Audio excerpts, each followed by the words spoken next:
კიტრის ძირითად შემადგენლობაში შედის 95% წყალი, ხოლო დანარჩენი 5% ნახშირწყლები, ცილები, ვიტამინები, ორგანული მჟავები და ნაცარია. კიტრის ნაყოფი ასევე მდიდარია ფოსფორით, კალიუმითა და კალციუმით. მის შემადგენლობაში შედის მაგნიუმის, რკინის, ალუმინის, სილიციუმის, იოდისა და გოგირდის მარილები. ეს ბოსტნეული გამოიყენება როგორც სიცხის დამწევი, ანთების საწინააღმდეგო, ტკივილგამაყუჩებელი საშუალება. კიტრის შემადგენლობაში შედის აგრეთვე პექტინები, რომელიც აუმჯობესებს საჭმლის მონელების პროცესს, არეგულირებს ქოლესტერინის შემცველობას სისხლში. ბოსტნეული როგორც დაბალკალორიული პროდუქტი გამოიყენება დიეტურ კვებაში, სიმსუქნით დაავადებულთა კვებით რაციონში. შეიცავს თუთიას, რაც აუცილებელია კუჭქვეშა ჯირკვლის ნორმალური ფუნქციონირებისთვის. კიტრი როგორც შარდმდენი საუკეთესო საშუალებაა წნევით დაავადებულთათვის.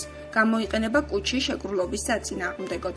მის შემადგენლობაში შემავალი იოდი კარგია ჩიყვით დაავადებულთათვის იოდის შესავსებად. კიტრი ასევე სასარგებლოა ღვიძლისა და თირკმლის პათოლოგიით დაავადებულთათვის.